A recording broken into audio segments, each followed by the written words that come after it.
Më thuajti Gjulio, si mundesh ti me ndihmu dikën financiarisht le të themi, kur ti për vete je trok, nuk mund ta bësh. Sepse është një shprehje shumë e bukur dhe shumë e thjeshtë. Nëse ti flet tonëve, nuk po i flet asnjënit. Nëse ti ke me shit mouse për shkak, ke me shit aksesor elektronik, ti nuk ke me shku në një librari, po them unë, me shit. Njerëzit ndahen në dy grupe. Nga përqasja që ato kanë drejt parave, në sakrifikues të parave dhe në adhurues të parave. Por më shpjegu se hera parë si një gjë. Ti mundesh me bë një bum, mundesh me hall 100 mijë në marketing, po themi me dalë tana televizionet, tana gazetat, tana portalet, rrjetet sociale etj. për me ngulit brandin tënd te subkonscienca e njerëzve të duhet kohë. Ti mundesh me bë çfarë dush, por të duhet kohë. Mirë se vinin podcastin e suksesit. Sot kam Suada Kumanovën, eksperte e marketingut dhe brandit personal. Me Suadën kena vendosur me kriju një rubrikë të re për marketingun, por në fakt çka ka për te marketingut, sepse marketingu duket si një fjalë fasad, si një gjë e thjeshtë, por në fakt ka një proces gjigant mrapa për me nxjerr këtë fasadën e thjeshtë, po themi. Suad, shumë faleminderit që pranove me ardh, edhe me bë bashkë këtë rubrikë, edhe me eduku njerëzit në bazë të eksperiencës tonë. Gjulio, kënaqësia është totalisht e jamja, të falenderoj për mundësinë dhe për këtë hapësirë që ti e ke kriju. Për mua këto biseda janë me një vlerë të veçantë, sepse e vërteta është sot shumë njerëz pyesin vetëm për strategji marketingu, strategji biznesi, strategji shitje etj, por në fakt ato çfarë ato janë duke kërkuar është të kuptojnë veten e vet në një mënyrë, në një dimension pak më të qartë. Dhe unë besoj fort Gjulio që kur një person fillon që ta kuptoj veten edhe mënyrën se si ai paraqitet para audiencës, para njerëzve, përpara klientëve dhe mënyra në tërësi se si ai bën biznes ndryshon totalisht, normalisht në një aspekt shumë pozitiv. Dhe shpresoj shumë Gjulio që kjo bisedë sot mes nesh ti shërbej kujdo, qoftë duke ndryshuar edhe një mendësi apo një problematik të vogël që ato mund ta kenë dhe të marrin dëshirën e persona që të shfaqen apo dhe ata që tashmë janë si përmarrës që të kalojnë në një nivel tjetër. Super. E nisim direkt me pyetjen që t'ju japim vlerën që meritoni. Atëherë, pozicionim online, marketing, brand. Për me arrit një këtë pozicionimin online, sa rëndësishme është mendësia që ka personi herë, para se me fillu me i bë video të strategjinë, para se me taku ty si eksperte, me kërku konsulencën tënde?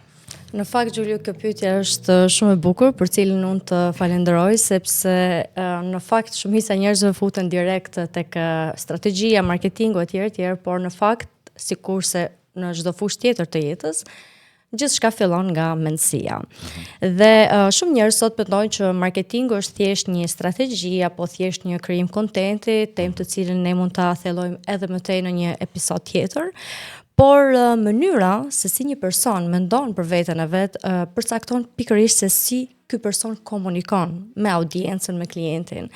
Dhe në qoftë se ne brenda vetes tonë kemi dyshime, kemi pasiguri, kemi frikë, të jesh i sigurt që e njëjta gjë do reflektohet edhe tek Edhe në marketing, reflektohet tek klientët, tek audienca, sepse sot njerëzit janë të zgjuar, Gjulio. Nuk vjen kusht të bëjë një blerje thjesht sepse pavi një reklam dhe blen emocion. Mund të rastisë edhe kështu, por nuk është kjo shumica e rasteve. Dhe unë në fakt këtë e shikoj shumë qartë edhe nga praktika dhe nga puna ime çdo ditë me klientët, rastisë që e njëjta fushë biznesi mund të jenë dy persona të ndryshëm që kanë përqasje të ndryshme dhe mendësi të ndryshme.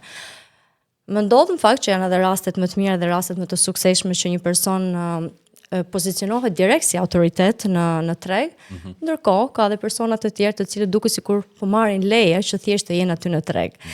Dhe në këtë mënyrë shikojmë se si mendësia ndikon drejt për drejt se si një person në fillim e shikon në vlerën e vet.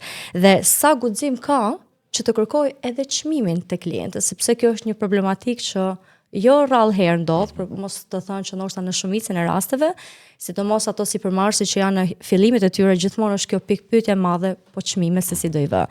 Shumë e rëndësishme gjithashtu mindseti, mendësia edhe në konsistencën që ti je prezent, që del para kamerës, që del para audiencës dhe në çdo aspekt tjetër për sa i përket një profilit punës, qoftë ky produkt apo shërbim që një person ka vendosur që të sjellë. Pra, marketingu, Gjulio, mendoj që është ajo që ti bën konkretisht, ndërsa mendësia është mënyra se si ti ndjehesh me veten tënde dhe normalisht këtë e reflekton qartazi. Dhe sot njerëzit nuk blejnë vetëm informacionin, përpara se të blejnë produktin apo shërbimin tënd, kanë bler besimin tënd, pra ti nëse i pozicionuar tashmë si një autoritet për të cilën besoj do na flasësh edhe ti pak më tepër, ti mund të shesësh çdo gjë dhe për të arritur deri në atë pikë duhet pak punë. Pra me kaq sa po më thu ti, unë kuptoj që nëse ti pozicionu mirë në treg, ke edhe luksin ose ndoshta edhe vetbesimin e rritën edhe me lujt me çmimet, si ke dëshirë ti.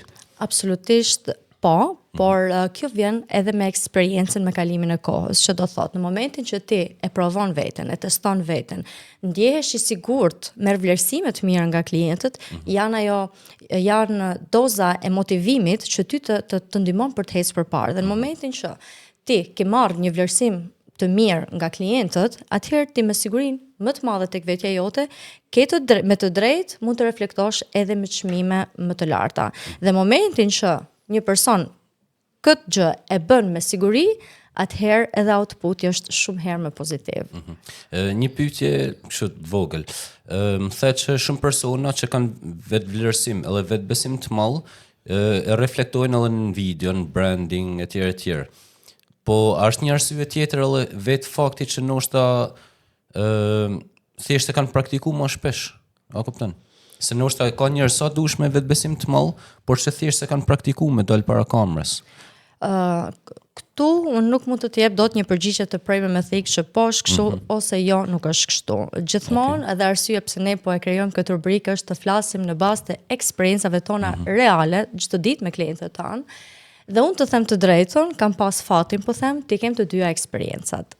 Më ka rastis që kam pas klient të cilët kanë qenë shumë të gatshëm, që në momentet e para, pasi janë bërë ato diskutimet, pasi është bërë komplet strategjia, ideja videos, etj, e kanë gjetë vetën shumë komod dhe në fakt janë surprizuar me veten e vet.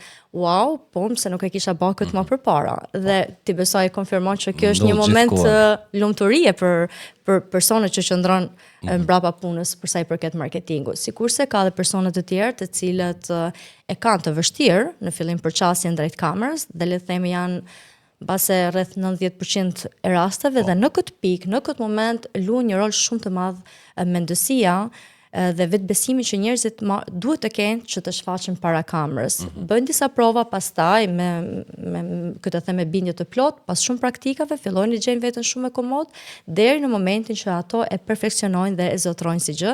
Dhe madje ti besoj e konfirmon shumë mirë, janë vetë ato që pastaj të vinë dhe të kërkojnë, hajde të bëjmë një video tjetër. Se ky është një moment magjik të thoja unë. Por Gjulio, gjej rastin tani të pyes, duke qenë se edhe ti tashmë ke vite që operon në këtë fushë dhe ke shumë eksperiencë. Do doja të dija shumë nga ana jote, këndvështrimi tënd, pse ti shikon ka shumë njerëz që bëjnë marketing, por prapse ato nuk arrin që të fitojnë. E para punësirë, njerëzit thonë bën marketing, po nuk e kuptojnë tamam se çfarë është marketingu. Marketingu nuk është thjesht me bëj postim, apo me bëj video, apo me bëj dëshmi nga klienti, edhe pse dëshmitë testimonials janë ndër format në fakt më të mira të marketingut. Por që njerëzit e rrejnë veten, thonë që kam rrjete sociale apo bëj marketing. Jo. Marketingu herë fillon çete baza, te strategjia. Çfarë problemi zgjidhën në treg? Produkti jem, çfarë problemi zgjidh ose shërbimi jem? E dyta, për kë është mesazhi jem ose kujt do t'i flas, kush është target grupi jem, sepse është një shprehje shumë e bukur dhe shumë e thjeshtë. Nëse ti i flet tanëve, nuk po i flet asnjëanit. Për shembull, nëse ti ke me po marrim një rast shumë bazik. Nëse ti ke me shit çfarë mund të marrim, mouse për shembull, ke me shit si më thon aksesor elektronik. Ti nuk ke me shku në një librari, po them unë, me shit, ose s'ke me shku në një pasticëri. A kupton, duken si krahasime bazike, por kjo është e vërteta. Ti duhesh me shku me shit produktin tan aty ku është audienca jote. Prandaj që ti edhe është ajo brand philosophy, brand language që përdor, duhet të jenë, si më thon, personalizuar në bazë të personit që do të nixojnë. Edhe si më thon, fakti që nuk shohin rezultate këto njerëz është sepse janë shumë të shpërndarë, kanë mesazhin shumë të shpërndarë. Po, shumë e vërtet. Dhe Gjulio, do e theksosh edhe një herë, pavarësisht se ti e lobon fort pjesën e brandit personal në cilën ti je shumë i mirë, por të lutem, a mund të na rikujtosh edhe një herë përballë njerëzit që nuk e kanë shumë të qartë. Çfarë është në të vërtetë sot një brand personal dhe mbi të gjitha, çfarë nuk është? Okej. Brandi personal, siç është vetë emri, sot në fakt është më e rëndësishëm se brandi i kompanisë. Unë mund me të marr shembull pafund nga Amerika për shembull që askush s'do njihte Tesla nëse s'do njihte Elon Musk. Askush s'do njihte Amazonin nëse s'do njihte Jeff Bezos, Facebookun, Mark Zuckerberg. Pra, sot ka puna që ne jemi vetë biznesi jon. Imazhi jon është vetë biznesi. Pra nuk janë të ndame. Deri më përpara ka kanë, si më thënë, kompania ma njoftur, edhe biles në shumë raste nuk është njoft as drejtuesi, apo themeluesi, apo CEO. Sot ka ndryshu komplet gjënja. Edhe du me marrë një fjalë si thetin fillim është çështja e besimit. Nëse unë si themeluesi kompanisë teme jam i pari që dal aty në vijën e parë të luftës në thojza, me ba marketing, me tregu eksperiencën teme, do më thonë që unë jam të vunë loj reputacionin tem, imazhin tem, edhe detyrimisht unë do them të vërtetën, do tregoj çfarë probleme zgjilli, do i flas njerëzve që rezonojnë me mesazhin tem. Pra kjo është brandi personal. Është historia jote, rrugtimi jot, arsyeja pse e ke nis kompaninë, edhe pastaj gjanat më teknike, çfarë shërbime shofron, kujt i shërben e tjerë. Pra brand personal është komplet historia jote, si më thënë, e shkuara, e tashmja dhe e ardhmja, pra edhe vizioni, ku do të më shku me këtë kompani. E ke shpjeguar në mënyrë më të mirë të mundshme, Gjulio, dhe shumë natyrshëm, besoj një pyetje që mund të lindë kujdo, mund të ishte kjo: sa kohë dhe sa mund duhet, Gjulio, për të ndërtuar një brand personal të shëndetshëm? Minimumi më pak të 6 muaj. 6 muaj deri 1 vit, sepse ti mundesh me bë video shumë bukura, me pasi strategji të mira e tjerë, por që ne që studiojmë edhe psikologjinë, që është shumë e lidhur me marketingun, ne dim që për me ngolit një informacion një personit në mendjen e vet, në subkonsciencën e vet, që ai më mësu emrin tan, më mësu historinë tonë e tjerë, ti këtë gjë e bën nëpërmjet përsëritjeve, pra repeatable. Ti mesazhin tan ke më thon 365 herë në vit, por me format ndryshme, po në fundit është i njëjti mesazh. Pra 6 deri në 12 muaj është, si më thënë, një minimale që duhet ty. Sepse njerëzit mund të shohin, po në fillim nuk e dinë fiks se ç'a bën. Në fillim mund të ndjojnë një content edukues që ti jep për marketingun e tjerë. Kështu që don kohën e vet, por që është për mendimin tim është investimi më i mirë që mundesh me bën biznes edhe tek vetja jote, edhe tek e ardhmja. Edhe një informacion të vogël, sigurisht ti e din, por për ata që na ndjekin është që pse sot ne lobojmë kaq shumë për njerëzit me ndërtu brandin personal përpara se me ndërtu brandin e kompanisë. Arsyeja është super e thjeshtë. Sot ti ke një biznes. Nëse ti bën marketing vetëm për biznesin, ti nesër mas nesër e rritë zhërën, do në me shit, do në me mbyll, whatever, gjitha audienca ka me ikë bashkë me biznesin, o ti do mesesh aty ku ishe, ndërsa kur ke ti një brand personal, gjitha audiencën e ke me vete, si kur të ashesësh biznesin, si kur të hapësh një biznes të ri, si kur të kesh një linje të re produktesh, e tjerë, ti audiencën e ke me vete, o ti thjesht e kanalizon të gjanat që të interesojnë ty. Po është shumë e vërtet në fakt, kjo dhe shpjegove në mënyrën më të mirë, por duke shku pak në vimësi këtyre informacioneve që sapo dhe, do doja, Gjulio, nga eksperjenca jote personale, cilat janë nga gabimet më të shpeshta që ti ke konstatuar në këtë rrugtim, në marketing, në ndërtimin e krijimit të brandit personal dhe diçka tjetër që pas e shikon me vlerë për ta ndarë pendeksit. Po. Gabimi kryesor, pritshmëria për rezultate të shpejta. Ti mundesh me bë një bum, mundesh me hall 100 mijë në marketing, po themi me dalën tana televizionet, tana gazeta, tana portalet, rrjetet sociale e tjerë, por është kjo që të thash, që për me ngolit brandin tënd te subkonsciencia e njerëzve të duhet kohë. Ti mundesh me bë çfarë dush, por të duhet kohë. Edhe ti mundesh me bë namin për një muaj, ja i harxove 100 mijë marketing, por që, si më thon, kjo është si koncept në çdo gjë në jetë. Sa më shpejt që rritet diçka, aq më shpejt ka më ra.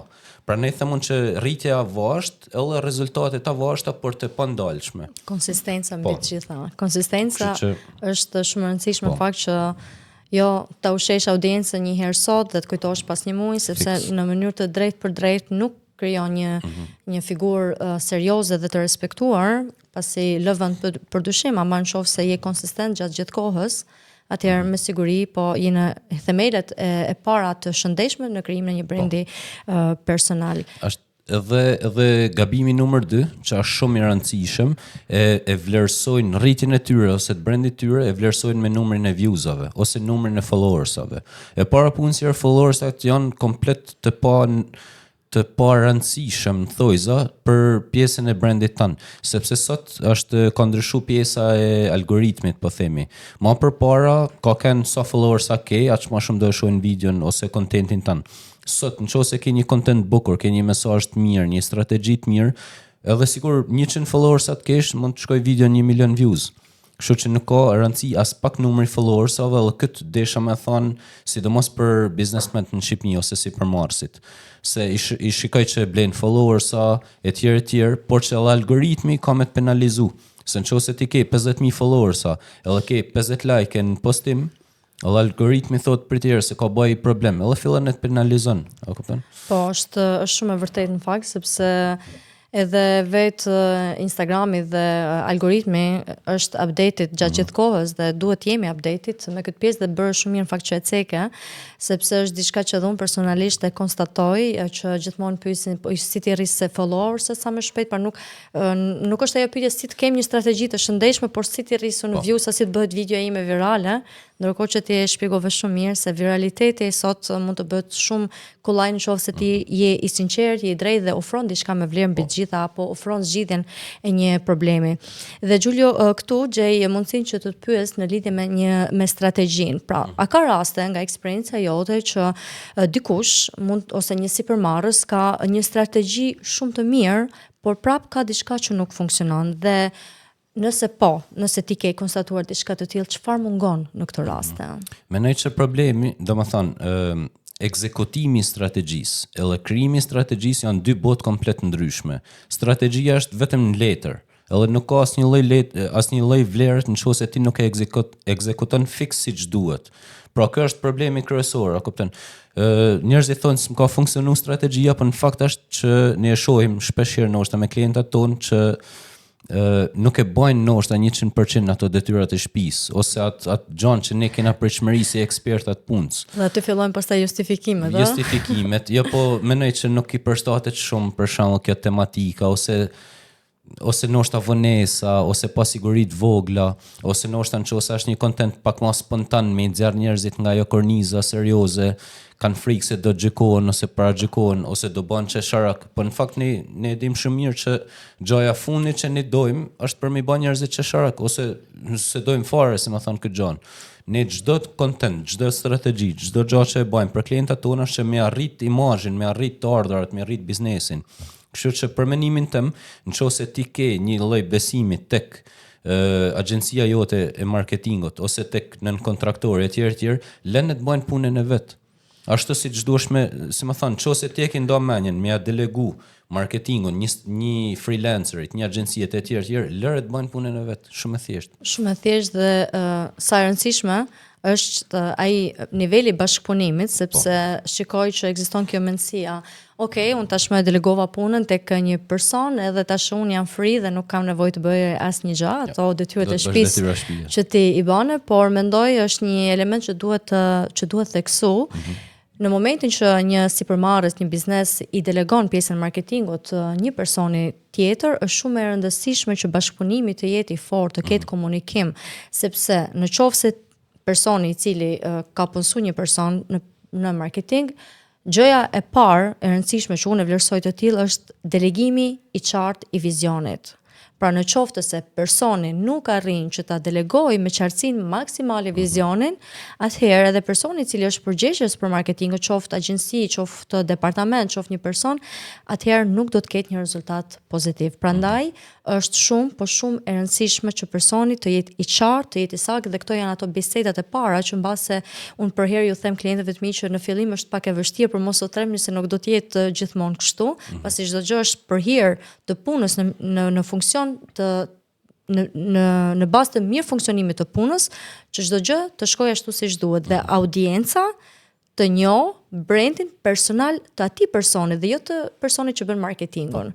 Prandaj mendoj që është shumë e rëndësishme që kjo pikë duhet të theksohet, pra mos mendoni që e deleguam marketingin dhe tashmë jemi të lirë. Patjetër që jemi të lirë që të fokusohesh tek biznesi, tek ajo që ti je më mirë, por duhet të japësh që edhe të marrësh. Super, shumë e bukur. Suad, unë e di që përveç marketingut, përveç pjesës teknike, ti punon shumë me pjesën psikologjike, edhe pak pjesën spirituale, bën trajnime pafund, ke eksperiencë pafund, vetë ke pas një rrugtim, edhe ke një rrugtim personal shpirtëror shumë të bukur, me sa, si më thonë, kena diskutu. Edhe e di që ti këtë gjon e ke pasqyruar në bashkëpunim me klientat. Kam pa që pika jote e fortë është kuptimi i vizionit të klientit, edhe pika e dytë e fortë është që mirë se e kupton vizionin, por din edhe me përkthy tash, me materializu në content, në strategji etj. Domethënë, çdo njeri është i programuar nga familjaria vet, domethënë, ka trauma, ka gjëra që kanë ndodhur mirë, keq etj. Sa ndikojnë këto programimet familjare, si më thon, tek mënyra se si ne fitojmë, edhe para se me fitu te mënyra se si shfaqemi, se e the pak në fillim. Ke bërë një pyetje jashtëzakonisht shumë të bukur Giulio, sepse është kaq e vërtet, por në fakt diskutohet kaq pak. Programimet familjare apo të shoqërisë, le të themi, janë të nënvlerësuar, por janë më të fuqishme. Janë ato që ekzistojnë, janë aty por që nuk shihen dhe nuk kuptohen dhe madje ti kur fillon e punon me veten tënde e kupton që prit një herë se unë pas kam pas gjithë këto besime dhe asgjë nuk ja pas kam idenë. Sepse mënyra se si secili nga ne e shikon paran, besimin që ai ka, raportin që ka me paran, reflektohet në mënyrë të drejtë për drejtë edhe mënyrën se si punon, se si shfaqesh tek të tjerë dhe patjetër edhe tek rezultatet që ti merr. Okej, interesante. A mundesh më dhënë një shembull specifik? Po, Ose patjetër. se unë e di, do të ndërpres pak, e di që, si më thënë, elementi kryesor i marketingut është fjala. Pra, si e lun fjalën, në thojza, me thonë me fjalë të thjeshta. Por përveç fjalëve të marketingut që ne i zgjellim, edhe i përzgjellim shumë mirë para se me i hell në treg. Po fjalë që thojmë ne për ditë, sa të rëndësishme janë? Janë absolutisht shumë të rëndësishme sepse fjala është fuqi dhe ne duhet të jemi shumë të kujdesshëm jo vetëm në marketing, por kudo në jetën tonë, se çfarë fjalësh nxjerrim nga goja, sepse çdo fjalë ka energji, ka ngarkesën e vet, qoftë jo negative apo pozitive. Dhe shumica nga ne kemi të gjithë, kemi besimet tona limituese dhe rastisht që për shumicën e të cilave ne as nuk jemi fare në dieni.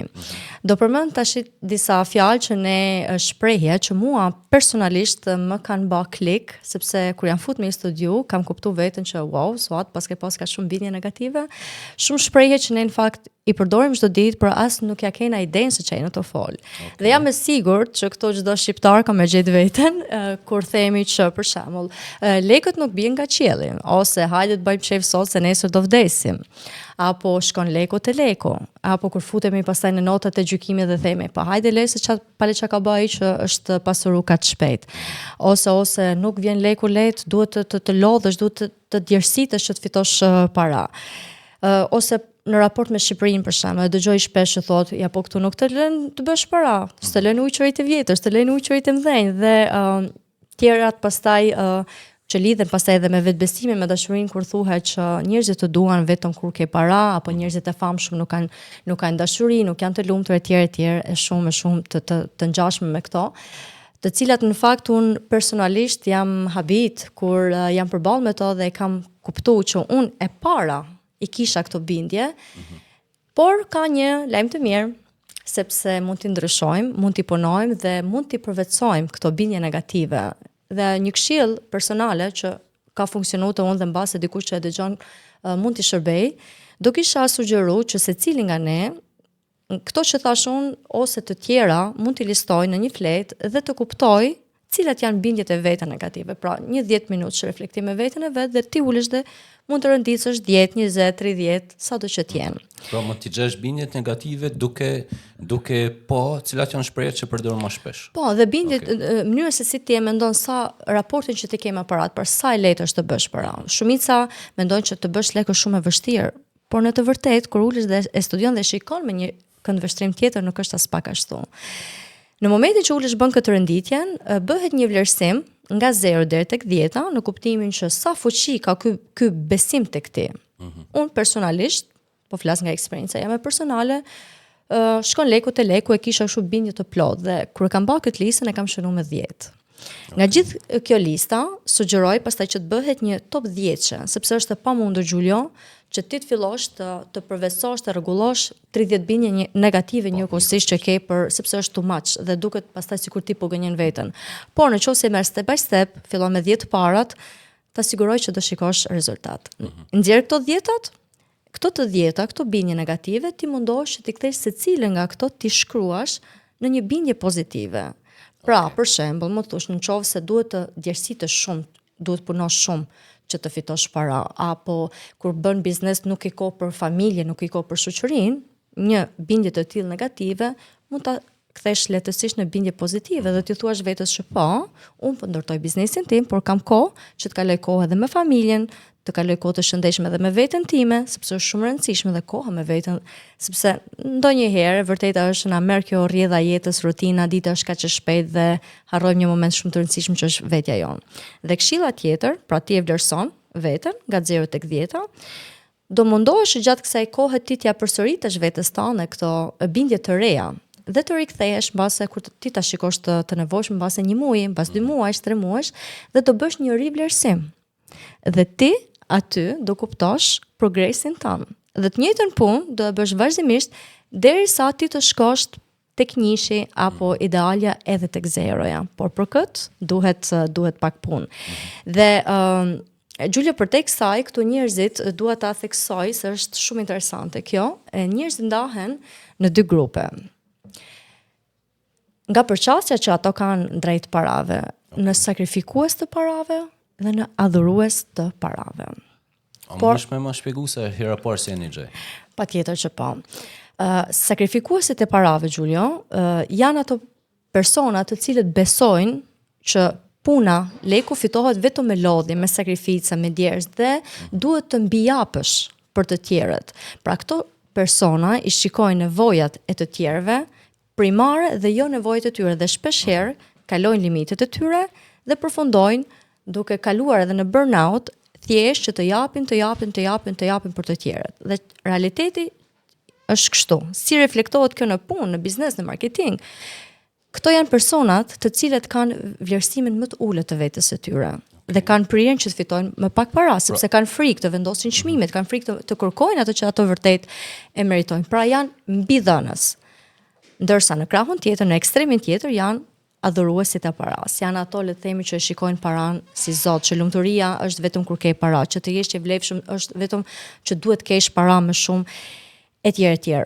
Por asnjë nga këto 2 ekstremet nuk është i mirë. Pra ideali është që të gjehet ajo e mesmja e artë, pra edhe është energji çdo gjë, pra është ekuilibër.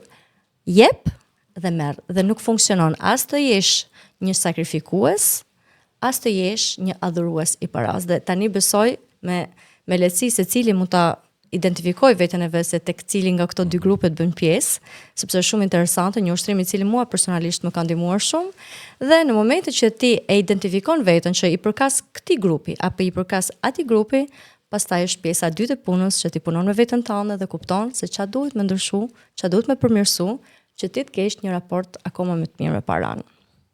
A kuptu pse shkojnë njerëzit me ndërtu brandin të suat apo jo?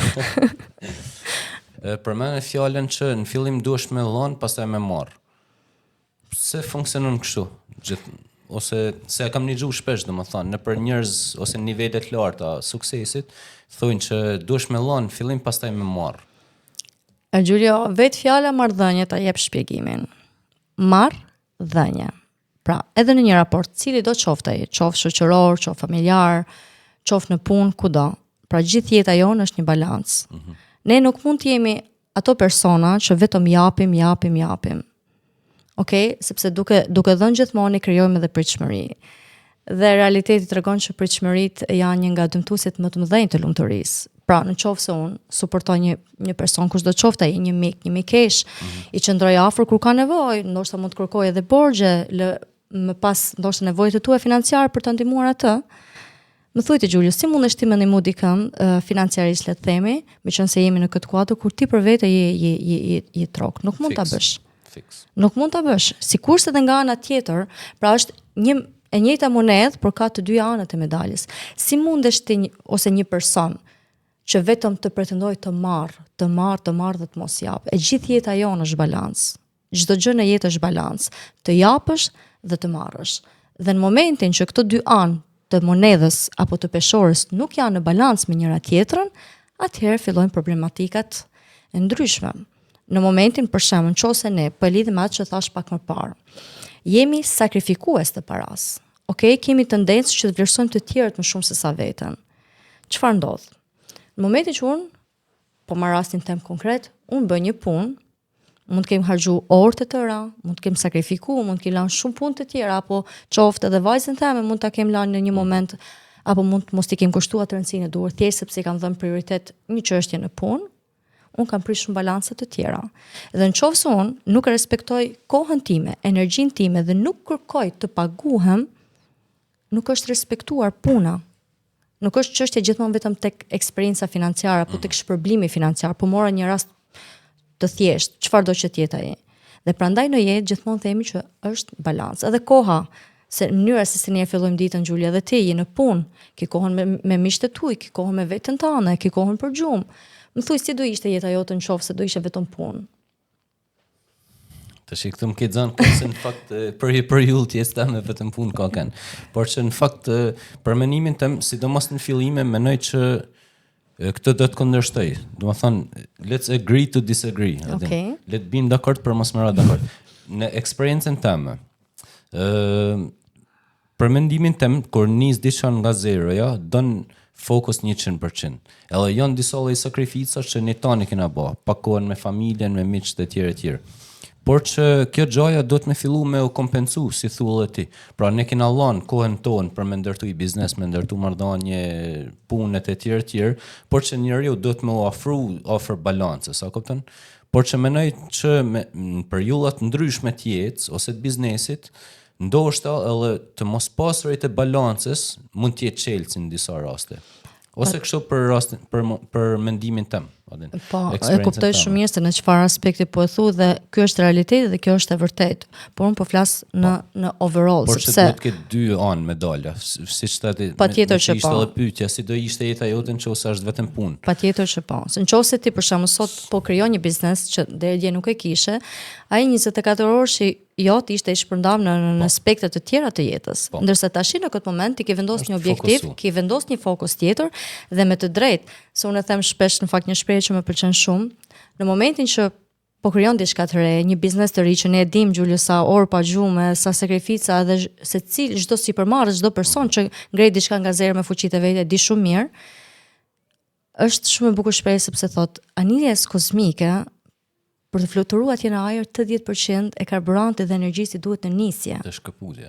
Dhe në fluturim atje në hapësirë ajo përdor vetëm 20%. Është një shprehje që për mua ka qenë goditse dhe jetë ndryshuese, sepse edhe unë kam qenë aty kur në ato sfidat e mia të fillimit thosha pse s'kam rezultat, pse nuk po shkon gjana si duhet, pse nuk po marr vlerësimet që duhen etj. Ndërsa sot që ndoshta shoh veten me një sy tjetër, i pranoj vetes që suat është shumë okay sepse është 80% që. Po.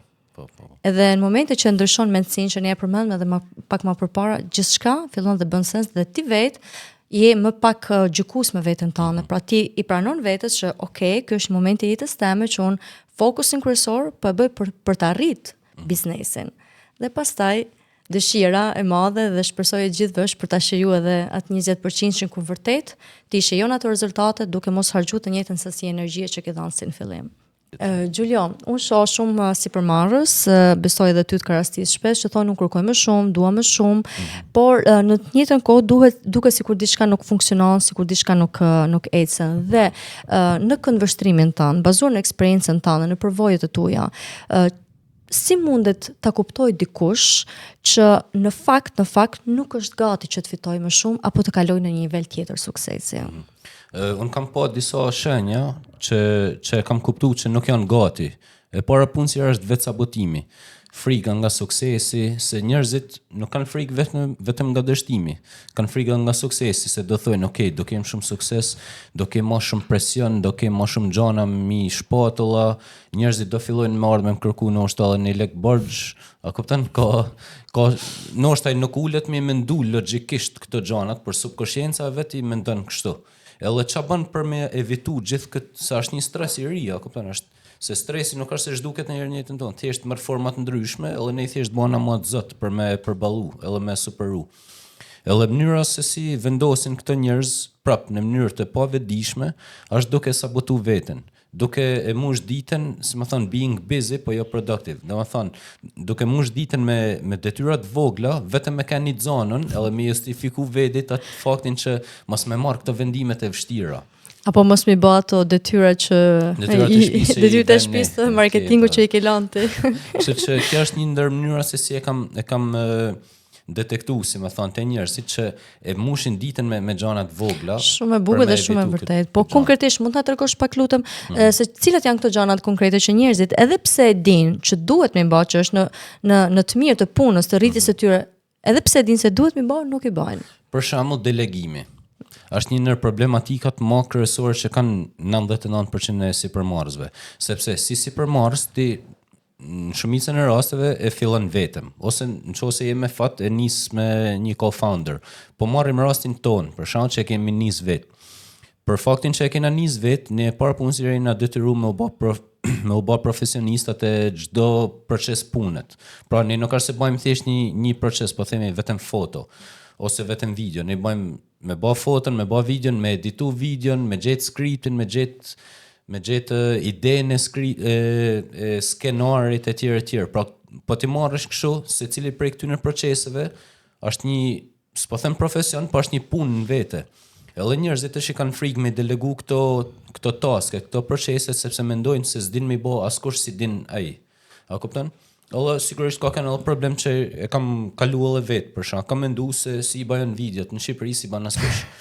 Por që shumë shpejt ja vërtetova vetes të kundërtën, edhe shqyrë që ja vërtetova, që ka çuna të ri, goca të reja që kanë shumë ide të bukura kreative, dinë me përdor programet më të mira etj. Edhe kjo është një ndër frikat më të mëdha, sipërmarrësve edhe sabotojnë veten. Pra, në vend që me lëshu pak kontrollin, edhe me dhënë mundësinë edhe me gabu atij fillestarit, për shkak se punëtorit që ke marrë në punë. Jepi mundësinë me gabu, sepse ti ndoshta do i rrish mi kokë 2 javë, 3 javë, 1 muaj, edhe pastaj ai do vazhdoj vetë, edhe ti e ke automatizuar këtë procesin. Edhe njerëzit për mos me shku gjatë kësaj dhimbjes që zgjat 1 muaj, në fakt zgjellin me vujt 1 vit, po themi rresht. Edhe s'bën sens as matematikor, a kupton? Më mirë vuj 1 muaj, delegoje punën edhe pastaj vazhdon puna vet. Po në këtë lloj procesesh që ti i shpjegove shumë mirë Gjulio, të ndodh ndonjëherë që klientët edhe pse fillon puna shumë mirë, ecën shumë mirë etj, duke si diçka çdo gjë është bukur etj, në një moment duket sikur çdo gjë stopon. Po. Ka ndodhur dhe cilat janë ato shkaktarët kryesorë mendon ti që sjellin këtë lloj rezultatesh? Po. E para punësi është që njerëzit i futen gjanave në rastin konkret brandit personal me emocion, me entuziazëm shumë të madh, nuk i futen me një logjik të ftohtë. Okej, mund duhet një kombinim të dyjave, po them japin më shumë prioritet ose rëndësi emocionit, thonë, do bëj brand personal, do njifem tonë Shqipninë për këtë industrinë teme etj. Edhe kur e shohin domethënë që kjo gjë don kohë me tamam, sa ato mund ta pranojnë ty kur kërkojnë konsulencën, jam në lojë për long term, a din. Por që pastaj kur vjen puna me ekzekutu, i dojnë rezultate shumë shpejta, por është ajo që tha më përpara, nëse ti don me ndërtu një brand personal që zgjat në kohë, ti nuk mund ta bash për 1 muaj. Edhe viraliteti, edhe brandi personal janë gjëra të ndryshme.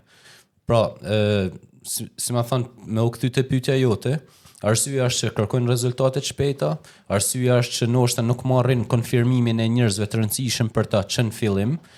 Edhe është gjari edhe për ata, mendojnë që do ketë prap të rezultatet e shpejta sjellë, domethënë situata. Arsyeja tjetër është edhe frika nga gjykimi ose para gjykimi të tjerëve. Por un kam një ushtrim shumë të thjeshtë për njerëzit. Për pjesën për me kuptu sa të gjykojnë njerëzit ty. A ke pyetur ndonjëherë veten sa gjykon ti njerëzit e tjerë? Shef për shkak një video, shef një sipërmarrës të shpjegoj biznesin e vet. 99% rasteve ti e shef me kuriozitet, nuk thu që shisi ka dal floko, shisi ka dal veshja, si s'din me fole etj. Ti ose të pakën kështu ndodh mu. Ti e vlerëson për iniciativën që ka, për dëshirën që ka se në fundit ai është të prezantu ty një produkt ose një shërbim që ka me zgjidh një problem. Edhe pse mos me dalaj me ta shpjegu. Pra të njëjtën gjabën edhe ti me veten. Nëse ti nuk i paragjikon të tjerë se kanë dalë me bën një video, me të sjell një produkt ose një shërbim, pse do të paragjikojnë të tjerë ty atëherë? Se në fundit ti të thonë një gjë profesionale, gjë të bukur, një gjë që zgjidh probleme. Nuk është se i të dalë me basë, më thonë, content qesharak. Po që e vërteta është që njerëzit kanë përqasje të ndryshme ndaj temave të ndryshme dhe këto gjëra janë gjithmonë të pritshme, por në të tilla raste Gjulja për shembull, vlen ajo shprehja që vjen një moment që strategjia e marketingut nuk funksionon më? Për mendimin tim strategjia e marketingut funksionon gjithmonë.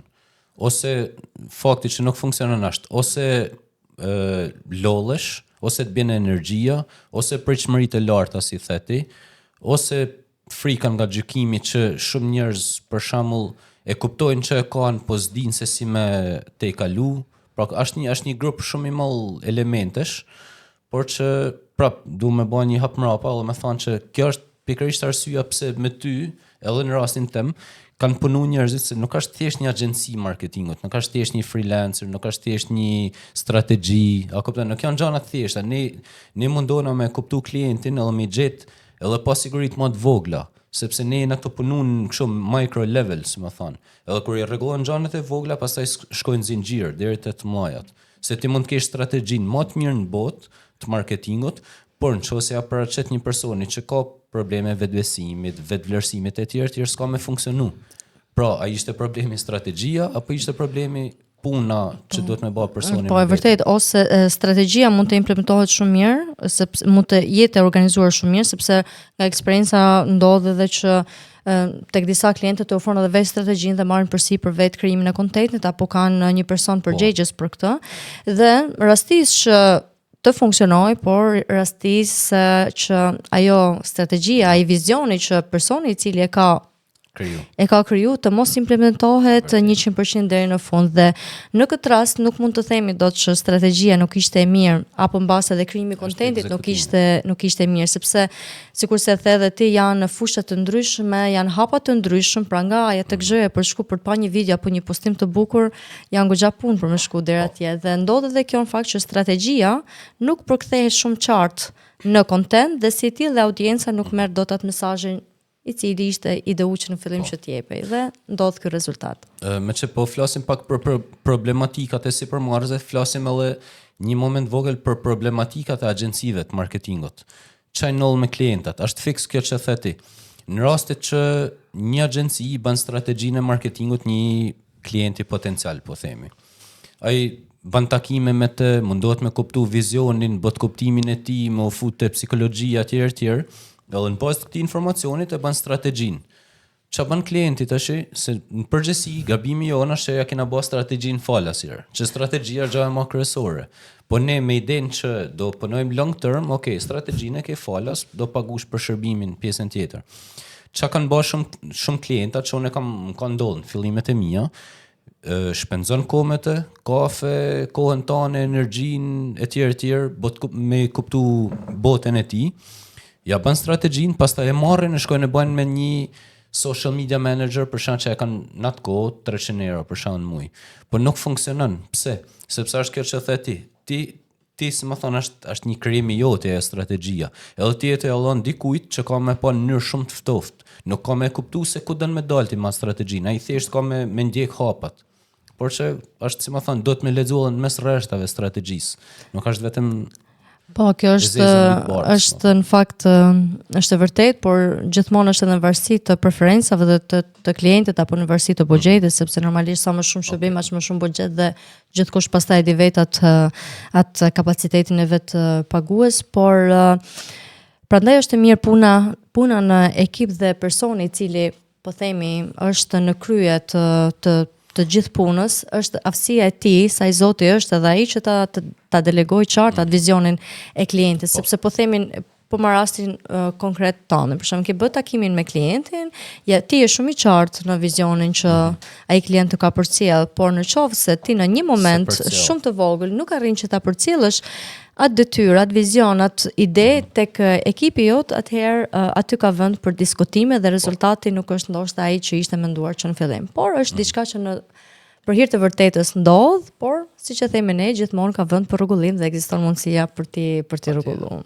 Suad, e di se klientat tuaj tash i ke çu në qell, kështu, janë më të mirët, janë më të përgatitur e tjerë. Unë du me ditë pak pjesën, si më thon, pjesën ku ka pas një ngërç, një problem, një gjë që ka çalu puna. A ka kanë problemit të strategjia që ke bati me te, apo këto gjëra që diskutuam ne më përpara, këto gjëra më të thella, gjëra që nuk shihen me sy. Ndoshta mendësia, ndoshta pasiguritë e tjerë.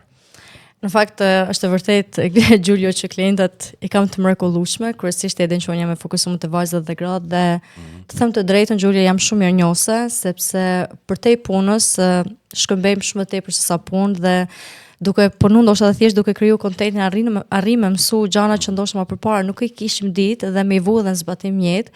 Kështu që unë vërtet i kam të shejta vajzat me cilat punoj sepse vërtet ja, por edhe marr ndjesi të mrekullueshme për tyne, kështu që unë i falenderoj shumë ato për mundësinë që ato më japin me ken unë kjo që jam dhe më shpalos këtë që unë kam për më shpalos. Duke u kthy tashmë tek pyetja jote, problematika normalisht që ka, nuk do ishte e vërtetë nëse do të thosha jo nuk ka, është perfekt. Por Gjulio do ta risjell edhe një herë fokusin tek mendësia. Pse po e loboj kaq fort? Sepse është shumë e rëndësishme. Në 90% të rasteve hasem me persona të cilët kanë frikë më shfaq për ato që vërtet ato janë. Pra mund të kenë një produkt premium që është i jashtëzakonshëm në cilësi, në mënyrë se si e prodhojnë atë produkt dhe unë jam vetë aty prezente, e di që qoftë në nivelin e pasuritit, qoftë në nivelin e produkteve, që ato gjë janë vërtet premium. Apo persona të cilët ofrojnë shërbime janë vërtet shumë të mirë sepse eksperiencat që kanë, aftësitë e tyre janë vërtet shumë të mira. Por ato nuk shfaqen. Pra janë si një hidden gem, si një Ferrari që i ka mbuluar i pluhuri dhe thjesht rri në garazhin e një person që i vërtet mund të ketë shumë vlerë, por nëse nuk shfaqet nuk ka vlerë. Dhe këtu vjen prap sërish tek vetbesimi, tek vetvlerësimi. Pra, strategjia ekziston, strategjia funksionon, por është e lidhur gjithmonë me mënyrën, me dëshirën, me atë energjinë e mirë që përcaktohen ato detyra dhe kryhen. Dhe në fakt, kur ndonjëherë vajzat më akuzojnë që unë i kam lënë detyra të shumta, na ke mytsuat, na ke dhënë shumë detyra, dhe kur vjen momenti për me kriju kontentin, me kriju videot, me pyesen ç'a duhet kemon parasysh tash, ç'a duhet marrun me vete, dhe unë që i them gjithmonë, buzëqeshjen, energjinë e mirë dhe dëshirën dhe dashurinë për ta krijuar atë kontent që ti po krijon, sepse në mënyra se si ti e krijon, mënyra ai vetbesimi, ajo dashuria që ti fut brenda aty qoftë edhe 1 minutë video, qofshin ato edhe 10 sekonda, është shumë e rëndësishme se si shfaqet tek audienca, tek tregu, tek njerëzit, tek klientët potencial, tek target grupi që në fundit ai person po synon. Por çfarë ndodh? Ndodh që shumë njerëz, ndoshta unë ti e gjem pak veten këtu, e kanë pak këtë ndjesinë e perfeksionizmit dhe këtu du ta përmend pak sindromen impostor, që është ajo ndjesia e brendshme që pavarësisht rezultateve të mira që ti mund të kesh, prap nuk ke besim te vetja jote. Nëse me një klient ke vërtetuar që strategjia jote, idetë tuaja në bashkëpunim me klientin gjithmonë, sepse puna asnjëherë nuk bëhet vetëm nga njëra palë apo nga pala tjetër dhe këtë duhet ta vëmë në fokus gjithmonë, pra gjithmonë është një marrëdhënie e dyanshme. Nëse ti ke pas sukses, qoftë me një postim, qoftë me komplet strategjinë atij muaji, po them, vjen ajo ndjesia, po ndoshta ishte fat, ndoshta unë se kam pa mirë, unë ndoshta duhet ta kisha bë akoma më mirë, pra nuk është ajo ndjenja e lumturisë që unë e mendova, unë e planifikova, unë e zbatova dhe pata sukses.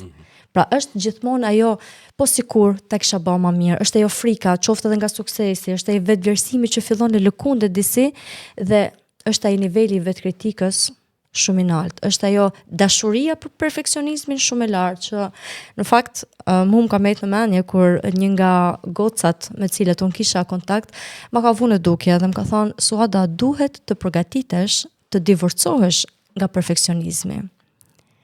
Dhe unë jam falendëruese jo një herë, por qindra herë, sepse më ka bërë me reflektu shumë dhe me kuptu që në marketing, Gjulio, sikurse edhe ti e din shumë mirë, është më mirë të shfaqesh se sa qoftë edhe nëse nuk je perfekt. Asnjëherë ajo video jote e parë s'ka për qenë perfekt, ai podcasti jot i parë s'ka për qenë perfekt, apo ai trajnimi jot i parë s'ka për qenë perfekt. Por gabimet, eksperienca, komunikimi me klientët do të mësojnë se si të përmirësohesh. Por në fillim duhet jemi ne që e japim mundësinë vetes tonë, mos tregojmë të ashpër me veten. Edhe nëse kemi bë gabim, jemi njerëz fundit. Kemi bë gabim dhe do mundohemi që ta rregullojmë, që ta përmirësojmë herën tjetër, por jo të zhdukemi. Të zhdukemi nuk është zgjidhja. Kështu që kushdo që e gjen veten në këtë sindrom, do i kisha thënë që edhe ato të përgatiten të japin dorëheqjen, të japin divorcin nga sindroma e impostorit, sepse është vërtet të bësh diçka pak dhe ndoshta jo perfekt, sesa mos ta bësh fare. Super. Nuk du me shtu asi gjatë, du me myll këtë episod me mesazhin e Suadës. Një thirrje vogël, kush ka dëshirë, si më thonë, pyetje që keni, si me ndërtu brandin e tjerë, për me trajtu të rubrikat e rallës, jena shumë të hapën, mundeni me na shkruajt tek rrjetet tona sociale, Suada Kumanova, do shihni me username, ose tek Gjulio Radi. Edhe shpresojmë që kena dhënë vlerë. Suad, shumë faleminderit për tonë këtë përgatitjen që ke bë. Edhe shpresoj të na ecin marr, edhe siç the edhe ti para podcastit që më tha vet, sikur një person, një nga ju të ketë marrë një diçka, por përveç se më marr edhe me vunë zbatim, po se ndryshe s'ka ne kena bë punën tonë. Po Gjulio, unë të falenderoj shumë ty për mundësinë edhe për këtë hapësirë të mrekullueshme që ke kriju, dhe nuk do të më shtu asnjë gjë më tepër nga ato që the, thjesht uroj që kushdo që na ka ndjek, i falenderoj dhe uroj që thjesht ndoshta një moment reflektimi ta kenë bërë me veten e vet dhe ndoshta një ndryshim pozitiv është një arritje e madhe. Kështu që faleminderit dhe shihemi në episodin e radhës. Super. Shumë faleminderit.